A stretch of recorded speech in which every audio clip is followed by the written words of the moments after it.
आप जो भी हो, मुझे लगता है आप साइंस के चक्कर में पड़ना चाहते हैं, खास तौर से आइंस्टाइन के वो रिलेटिविटी वाले झमेले में। बता दे कि ये चीजें इतनी डिफिकल्ट है कि खुद आइंस्टीन को भी कभी कभी अपनी दाढ़ी खुजलाने का मन किया होगा। इमेजिन कीजिए आप ट्रेन में चाय पी रहे हैं, अचानक एक तेज रफ्तार वाली बुलेट ट्रेन निकल जाती है और आपके हाथ से चाय छलक जाती है। अब आप ये बताइए, चाय किसकी गलती से छलकी, आपकी या बुलेट ट्रेन की? यही है रिलेटिविटी का चक्कर।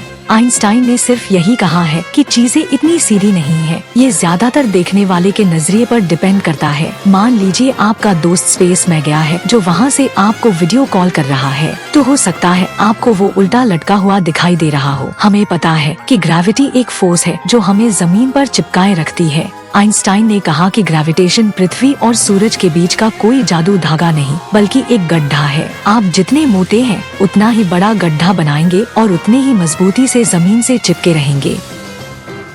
आइंस्टाइन को थ्योरी ऑफ रिलेटिविटी दिए आज 100 साल से भी ज्यादा वक्त हो चुका है। हमें पता है कि ये आज भी फेमस है। माना कि जमाना बदल चुका है, टेक्नोलॉजी बदल गई है, लेकिन इस बदलते जमाने में भी इसकी अहमियत बदले नहीं है। लेकिन क्यों? ऐसा इसलिए क्योंकि इन थ्योरीज ने सब कुछ बदल कर रख दिया है। आइंस्टाइन के जनरल रिलेटिविटी थ्योरी आने से पहले हमें ये समझ में नहीं आया कि ग्रेविटेशनल फोर्स आखिर काम कैसे करता है। अगर ऐसा है तो न्यूटन ने क्या कहा था ग्रेविटी के बारे में? न्यूटन ने हमें जो बताया वो सिर्फ एक फॉर्मूला था, जो ये समझने के लिए है कि ग्रेविटी क्या कर सकता है, इसका स्ट्रेंथ क्या है। वो ये नहीं बताता कि एक्चुअली में ग्रेविटी कैसे अपना काम करता है, वो कैसे अपना जादू दिखाता है। तो क्या न्यूटन ने इसके ऊपर ध्यान नहीं दिया? क्यों नहीं? इसलिए तो उन्होंने लिखा कि ये एक क्रिटिकल सवाल है जिसका जवाब सॉल्व किया जाना जरूरी है, पर फिलहाल के लिए इसे समझना पढ़ने वाले के समझ और नजरिए पर छोड़ा जाता है। फिर आइंस्टाइन ने इसे पढ़ा और जवाब ढूंढ निकाला। वो 1905 में अपना स्पेशल रिलेटिविटी पेश करता है, जहां उन्होंने टाइम और स्पेस को लेकर हमारी समझ को रीडिफाइन किया। तो क्या न्यूटन का थ्योरी बेकार है? नहीं, बिल्कुल नहीं। ये रोजमर्रा की जिंदगी में ग्रेविटी को समझने के लिए काफी अच्छा है। न्यूटन ने सोचा कि ग्रेविटी कोई इनविजिबल फोर्स की तरह काम करता है, मानो सूरज और पृथ्वी के बीच एक धागा बंधा हुआ है जो उन्हें खींचता है। लेकिन न्यूटन का नियम सुपर फास्ट ऑब्जेक्ट्स या सुपर स्ट्रॉन्ग ग्रेविटेशनल फील्ड जैसे ब्लैक होल जैसे चीजों पर एक्यूरेट नहीं होता। आइंस्टाइन भी उलझन में थे कि आखिर सूरज पृथ्वी को ऑर्बिट में कैसे रखता है और इसमें ग्रेविटी क्या है। वो इस बारे में सोचते रहे और 1907 में एक दिन आइंस्टाइन ने कुछ ऐसा सोच लिया जो उनके लाइफ का सबसे हैप्पीएस्ट थॉट बन गया। आइंस्टाइन ने सोचा कि क्या हो अगर ग्रेविटेशन कोई धागा या फोर्स नहीं, बल्कि स्पेस और टाइम के ताने बाने में पैदा हुए हिसाब का ही नतीजा हो।